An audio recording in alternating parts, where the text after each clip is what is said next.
বয়স যখন 7 হয়, বারবার যখন সালাতের কথা বলবেন, সাথে করে নিয়ে দাঁড়াবেন, জুমার দিন মসজিদে নিয়ে যাবেন, মাঝে মাঝে নামাজে নিয়ে যাবেন। 7, 8, 9 এই 3 বছরের ট্রেনিং এ 10 বছর তো এমনি পাক্কা নামাজে হয়ে যাবে। নাকি বলবেন হুজুর আমি তো পড়ি না, আমারই তো খবর নাই। ছেলেরে যে বলবো বাবা নামাজ কায়েম কর, এর আগে কিন্তু নিজের মুসল্লি হইতে হবে।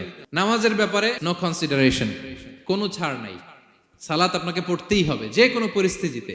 এজন্য 7 বছর বয়স থেকে বিশ্বনবী ওয়ার্নিং দিতে বলেছেন। 10 বছর বয়স হলে প্রয়োজনে রূঢ় আচরণ করো, শাসন করো, প্রয়োজনে মৃদু প্রহার করো। অনেক ফ্যামিলি আছে নিজেও নামাজি, ছেলে মেয়েদেরকেও নামাজের কথা বলে পড়ায়। জোহর পড়তে দেয়, আসর পড়তে দেয়, মাগরিব পড়তে দেয়, এশা পড়তে দেয়, ফজর পড়তে দেয় না। ফজর নিয়ে টেনশন নাই। কেন? আমার কলিজার টুকরা সন্তান ঘুমায় হুজুর, কাঁচা ঘুম কেমনে ভাঙাই। যেই বাবা মারা মনে করে সকালে কিভাবে ডাকি, উঠতে চায় না হুজুর, কাঁচা ঘুম কষ্ট হয়ে যায়। ফজরের সময় যদি আগুন লেগে যায় আপনার ঘরে, কি করবেন? আরেকটু ঘুমা, কাঁচা ঘুম। দুনিয়ার আগুন থেকে রক্ষা করার জন্য যেমনি ডাকেন, উঠায় নিয়ে আসেন, জাহান্নামের কঠিন আগুন থেকে বাঁচানোর জন্য ফজরের সময়ও ডাকার দরকার আছে না নাই?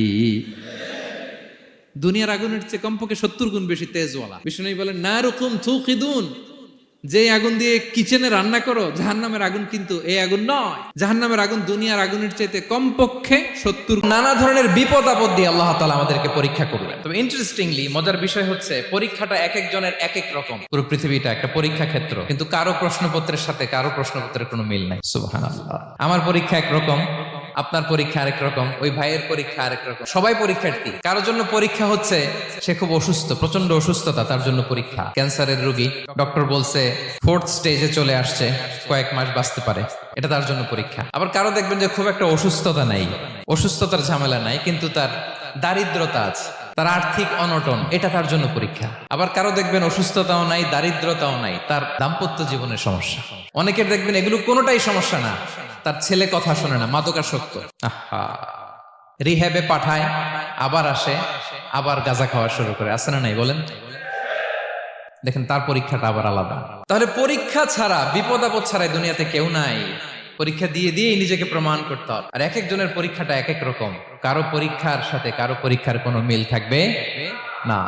তো মাঝে মাঝে আমরা এটা ভুলে যাই। আল্লাহ তাআলা কালামে পাকে রিমাইন্ডার দিয়ে আমাদেরকে স্মরণ করিয়ে দিতে চান যে এই পৃথিবীতে আসলে তোমরা এসেছো পরীক্ষা দিতে। এটাই জীবনের বড় বাস্তবতা। এটা যদি ভুলে না যান, এটা যদি আপনার মাইন্ডসেটে থাকে যে পুরো জীবনটা একটা পরীক্ষা, তাহলে দেখবেন কোনো কিছু আপনাকে কাবু করতে পারবে না। আপনি হতাশ হবেন না, জীবন নিয়ে আর অভিযোগ থাকবে না, আপনি ভেঙে পড়বেন না, সব অভিযোগ হতাশা দূর হয়ে যায়। আল্লাহ নেয়ামতের বর্ণনা করেন, শুকরিয়া করেন। কারণ আল্লাহ তাআলা আমাদের অনেককে ইয়াতিম বানায় নাই, আমাদেরকে ফরিয়াদি বানায় নাই। আমরা অনেকেই আছি, আমরা এখনো ইয়াতিম না। আমার আব্বা আম্মা এখনো বেঁচে আছেন, আমাদের অনেকের আব্বা আম্মা বেঁচে আছেন। ইয়াতিম মূলত ছোট অবস্থায় যদি বাবা মারা যায় তাকে আরবিতে ইয়াতিম বলে। তো আমরা অনেকেই তো ইয়াতিম না, আমরা অনেকেই তো অন্যের কাছে হাত পাতা লাগে না। তো আমরা ভালো আছি না? আমাদের দেখবেন যে প্রায় হিসাবটা হচ্ছে আমার কি নাই।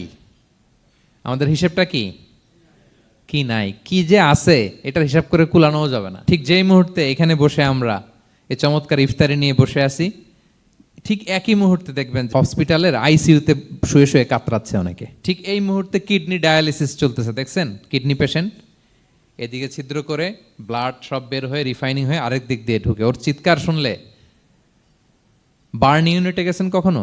আগুনে পোড়া রোগী, আপনার তো অনেক কিছু নাই, আমার এটা নাই, ওইটা নেই, আল্লাহ এটা দিল না, এটা নিয়ে আসেন। আপনি বার্ন ইউনিটে একদিন যায়েন, তাহলে বুঝবেন যে আল্লাহ আপনার কত শান্তিতে রেখেছে।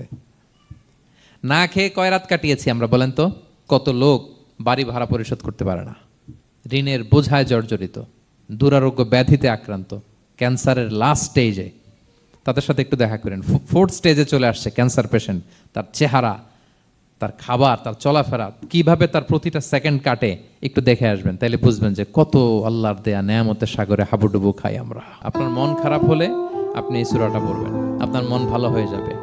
এটাকে দি অ্যান্টি ডিপ্রেসেন্ট সূরা বলে, মানে ডিপ্রেশন কাটায় ফেলে।